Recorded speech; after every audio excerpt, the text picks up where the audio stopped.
Bismillahirrahmanirrahim. Assalamualaikum warahmatullahi taala wabarakatuh. Pada hari ini, saya akan membincangkan serba sedikit berkenaan dengan matlamat pembangunan lestari. Untuk maklumat anda semua, matlamat pembangunan lestari merupakan suatu rangka tindakan untuk semua demi mencapai masa depan yang lebih baik. Ianya terdiri daripada 17 matlamat utama yang dikemukakan oleh Persatuan Bangsa-Bangsa Bersatu ataupun PBB untuk dicapai pada tahun 2030 sebagai agenda demi pembangunan manusia di bumi. Terdapat 17 matlamat utama dalam matlamat pembangunan lestari. Antaranya ialah matlamat pendidikan berkualiti. Ianya bertujuan untuk memastikan pendidikan berterusan berkualiti, inklusif dan saksama sekaligus dapat meluaskan lagi peluang pembelajaran sepanjang hayat untuk semua masyarakat dari peringkat rendah sehinggalah ke peringkat tinggi. Oleh itu, kerajaan haruslah memainkan peranan yang penting bagi memastikan rakyat tidak tercicir daripada pendidikan asas serta meningkatkan lagi tahap pendidikan tinggi. Terdapat 10 sasaran utama dalam mencapai matlamat pendidikan berkualiti bagi menjamin pendidikan menyeluruh. Sasaran 1 ialah menyediakan pendidikan rendah dan menengah secara percuma, di mana semua rakyat akan dilengkapkan dengan pendidikan rendah dan menengah yang berkualiti secara percuma. Sasaran kedua ialah akses yang sama terhadap pendidikan prasekolah yang berkualiti. Dalam hal ini, kanak-kanak akan mendapat akses kepada perkembangan, perawatan dan pendidikan prasekolah yang awal yang berkualiti sehingga mereka bersedia untuk pendidikan rendah.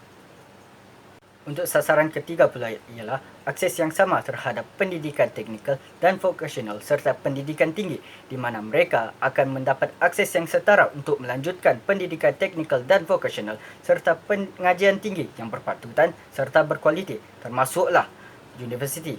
Bagi sasaran keempat pula ialah meningkatkan bilangan orang dengan kemahiran yang relevan untuk kejayaan kewangan, di mana jumlah belia dan orang dewasa yang mempunyai kemahiran yang relevan termasuklah kemahiran teknikal dan vokasional untuk pekerjaan yang layak untuk keusahawanan perlulah ditingkatkan. Dan sasaran kelima pula ialah menghapuskan semua diskriminasi dalam aspek pendidikan, di mana perbezaan antara jantina dalam pendidikan perlu dihapuskan dan mereka juga sewajarnya mendapat akses yang sama ke semua peringkat pendidikan dan latihan vokasional untuk golongan yang terjejas. Manakala untuk sasaran ke-6 pula ialah literasi dan numerasi yang menyeluruh, di mana semua pemuda dan sebahagian besar orang dewasa haruslah mencapai literasi dan numerasi dengan lebih baik. Sasaran ke-7 pula ialah pendidikan untuk pembangunan yang berkesan dan kewarganegaraan global, di mana semua pelajar haruslah memperoleh pengetahuan dan kemahiran yang diperlukan untuk mempromosikan pembangunan lestari melalui pendidikan.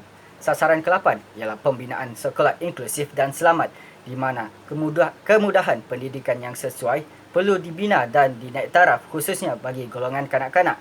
Bukan itu sahaja, persekitaran pembelajaran yang selamat, inklusif dan berkesan juga perlulah disediakan.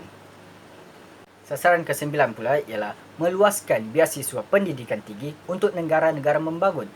Dalam hal ini, jumlah beasiswa untuk negara-negara membangun perlulah diperkembangkan untuk melanjutkan pendidikan tinggi termasuklah latihan vokasional.